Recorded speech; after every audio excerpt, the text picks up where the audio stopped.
Hello everyone.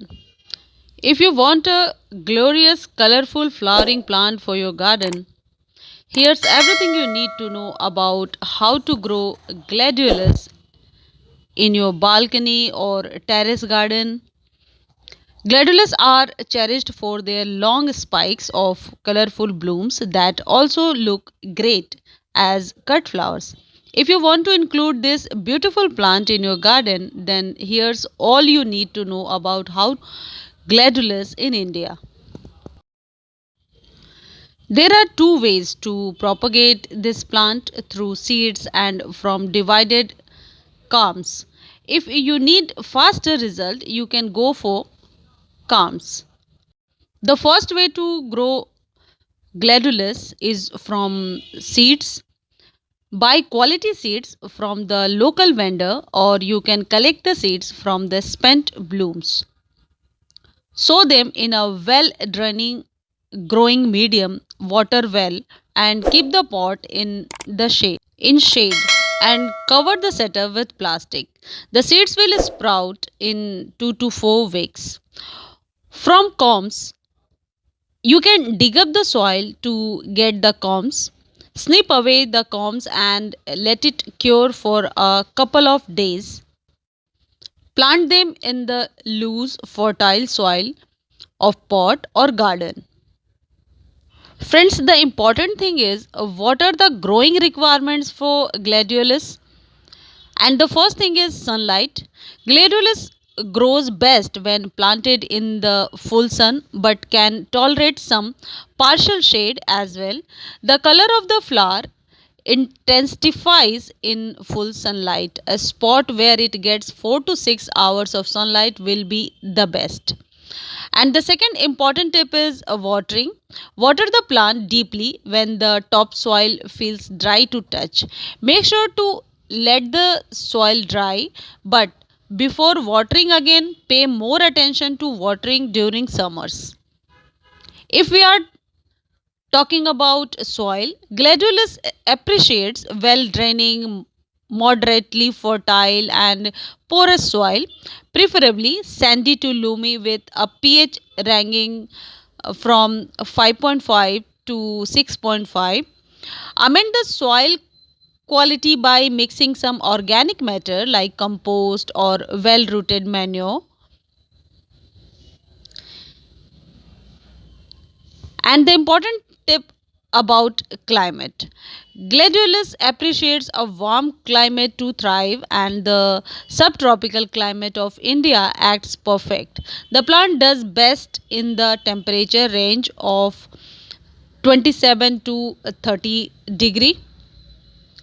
If we are talking about fertilizer, it's advisable to add some compost or manure before planting. When the flowers start to grow, feed the plant with an organic liquid fertilizer like cow dung manure or vermicompost. After 15 days, you can give them in every 15 days. And the next step is pruning and deadheading. Deadhead the stalks of the flowers once they fade.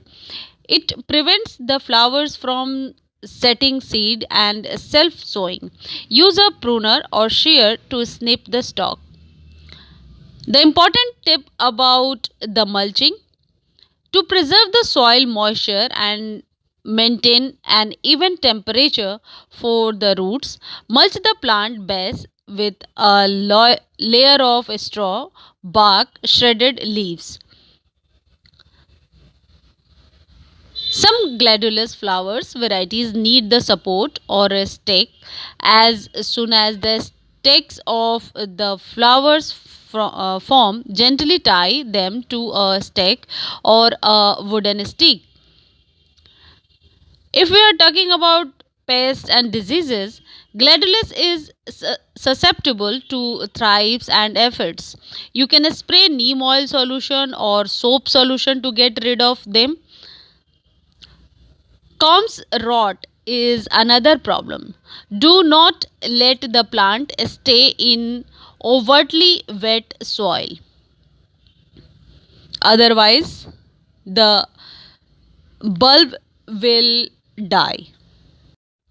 As far as watering is concerned, keep gladiolus plants well watered with at least 1 inch of water a week. This amount may have to increase during periods of drought or if you are growing in the raised beds.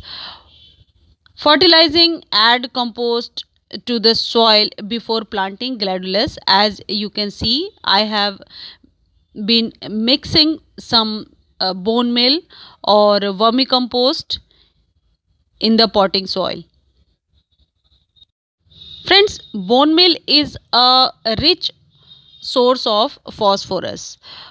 How does it work for our plants? There are a detailed video available on my channel, so you may go through or know about the deep information about bone meal. How does it work for our plants? If we are concerned about pest or disease, the best way to avoid insects and disease problems on gladiolus is to buy healthy corms that are not soft or crumbly. Discard any damaged or rotting corms that you are storing. If you notice stunt narrowly growth on one gladiolus plant during the growing season, remove and destroy the plant and corms as it probably has a virus. The biggest pest of gladiolus is a small insect called thrips. Thrips feed on the flowers and leaves, causing characteristic streaking and discoloring on the flowers. Thrips survive on saved corms. You can discard corms after 1 year and buy new corms each year to avoid thrips. Or you can treat your corms before storing by dipping them in boiling water for 2 minutes to kill the thrips. Dry before storing. During the growing season, spray your gladiolus plants at first signs of damage with neem oil or insecticidal soap to kill them. Watch for flowers that have been affected by any pest or browning and remove any diseased plants to keep the disease from spreading. At the first frost, dig up the bulbs and allow them to dry for a few weeks before putting them in a cool, dry place for storage. Keep them in plastic mesh bags in a well ventilated area that stays around 20 to 25 degrees centigrade and then replant them in the spring. Friends, if you like this piece of information, please like, share and subscribe my channel. Thank you friends. Thanks for your support.